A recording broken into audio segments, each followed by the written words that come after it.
Morning. भाई हम surface chemistry में हमने एडजॉर्प्शन पढ़ा था। क्या? एडजॉर्प्शन। एडजॉर्प्शन क्या था? इंक्रीज इन कंसंट्रेशन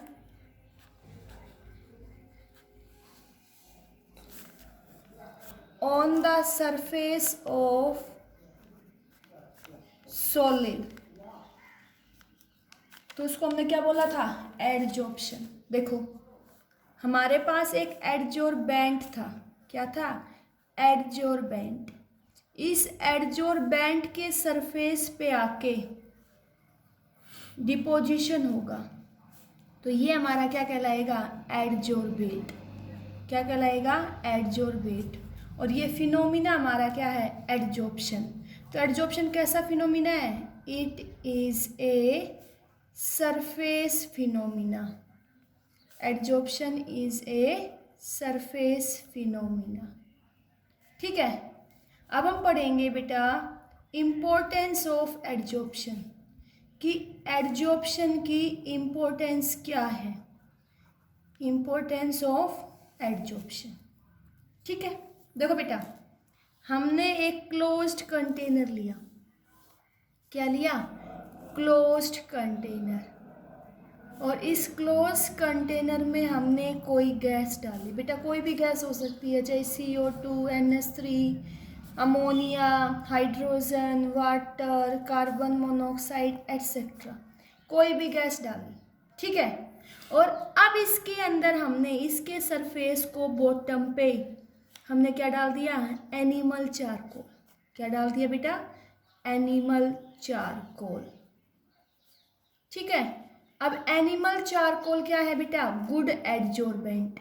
क्या है ये? Good adsorbent. Good adsorbent means it adsorb the gases on its surface. It adsorb the gases on its surface, as a result of which pressure of container decreases.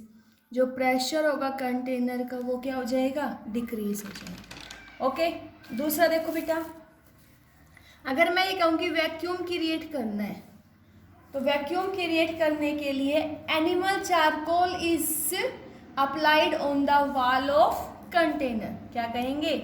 To create vacuum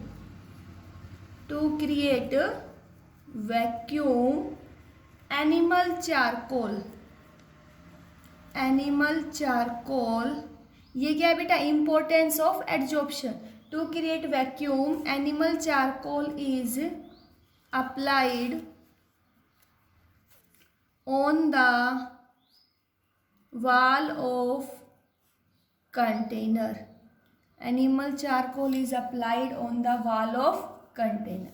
okay, देखो तुमने एक container लिया, इसके अंदर तुमने एक die डाली बेटा। क्या? जैसे तुमने ले लिया बेटा लिटमस। क्या ले लिया? लिटमस। ठीक है, लिटमस एक हमारी डाई है जिसका कलर कैसा होता है? पर्पल। अब इस कंटेनर के अंदर तुमने डाल दिया चारकोल। क्या? चारकोल। और हमें पता है चारकोल क्या है बेटा? Charcoal is good adsorbent. It adsorb the colour of the dye on its surface. Okay, तो हमने क्या किया? व्हेन लिटमस इज एडिड, सबसे पहले हमने एक कंटेनर लिया, उसमें हमने लिटमस डाला, अब एनिमल चारकोल डाल दिया। ये गुड एडजॉर्बेंट है। क्या है? Good adsorbent. It adsorb the colored substance from litmus and made him colorless। और उसको कैसा बना देता है? कलरलेस बना देगा।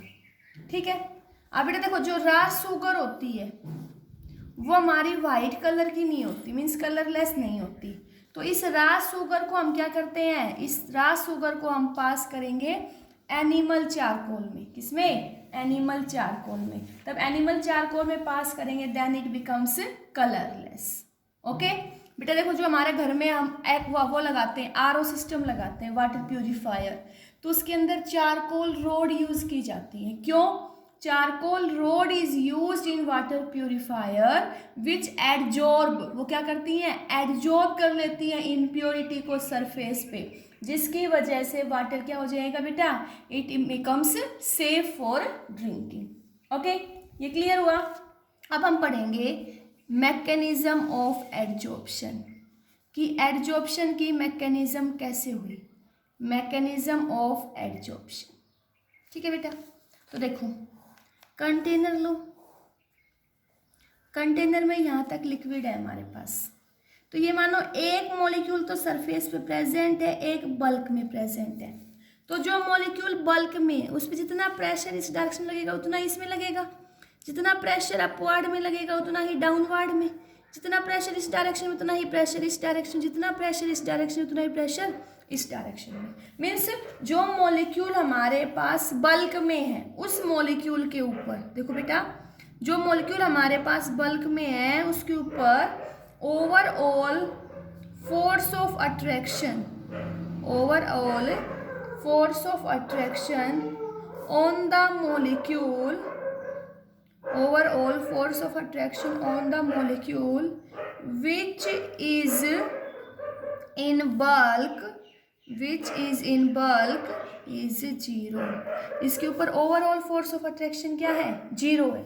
लेकिन अगर हम कहें molecule is present on the surface, तो यहाँ देखो बेटा, जितना फोर्स इस डायरेक्शन उतना इस डायरेक्शन, जितना इस डायरेक्शन में उतना ही, उतना अपवर्ड डायरेक्शन में नहीं होगा, क्योंकि यहाँ पे तो हमारे पास क्या है, लिक्विड, और यहाँ पे क्या है, एयर।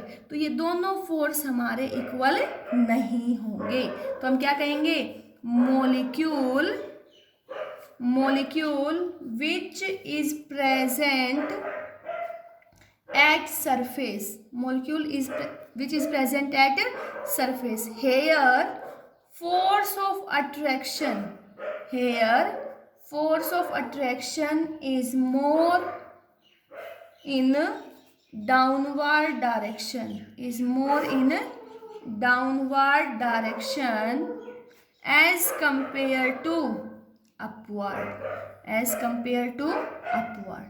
हमने क्या कहा, जो मॉलिक्यूल बल्क पे था उसके ऊपर ओवरऑल फोर्स ऑफ अट्रैक्शन क्या था, 0 था। लेकिन जो मॉलिक्यूल सरफेस पे है उसके ऊपर ओवरऑल फोर्स हमारा 0 नहीं है, because force of attraction in liquid and air will be different and force of attraction is more in liquid as compare to air. तो यहाँ पे क्या हुआ बेटा, इसके ऊपर क्या आएगा, जो मॉलिक्यूल सरफेस पे है उसके ऊपर क्या आएगा, उसके ऊपर आएगा unbalanced force, unbalanced force acts on the surface of liquid, unbalanced force acts on the surface of liquid, और यही unbalanced force रिस्पॉन्सिबल है किसके लिए, एडजॉर्प्शन के लिए। किसके लिए रिस्पॉन्सिबल है बेटा, एडजॉर्प्शन के लिए। देखो फिर से बता रही हूँ मैं तुम्हें मैकेनिज्म ऑफ एडजॉर्प्शन। मैंने कहा कि हमने कोई कंटेनर लिया, उस कंटेनर में हमने लिक्विड डाल लिया, ठीक है, तो यहाँ तक कंटेनर में लिक्विड है तो ऊपर क्या होगा, एयर। तो जो मॉलिक्यूल बल्क में है उसके ऊपर जितना फोर्स अपवर्ड डायरेक्शन में होगा उतना ही डाउनवर्ड डायरेक्शन में। इट मीन्स जो मॉलिक्यूल बल्क में है उसके ऊपर ओवरऑल फोर्स ऑफ अट्रैक्शन क्या हो जाएगा, 0 हो जाएगा। लेकिन जो मॉलिक्यूल सरफेस पे है उसमें बेटा देखो, डाउनवर्ड डायरेक्शन में फोर्स लगेगा, अपवर्ड में भी, दोनों सेम नहीं होंगे, क्योंकि यहाँ मीडियम लिक्विड है, यहाँ पे एयर है। तो यहाँ पे फोर्स ऑफ अट्रैक्शन हमारा बैलेंस्ड नहीं हुआ। कैसा फोर्स है, अनबैलेंस्ड फोर्स। इसके सरफेस पे कैसा फोर्स लग रहा है, अनबैलेंस्ड फोर्स।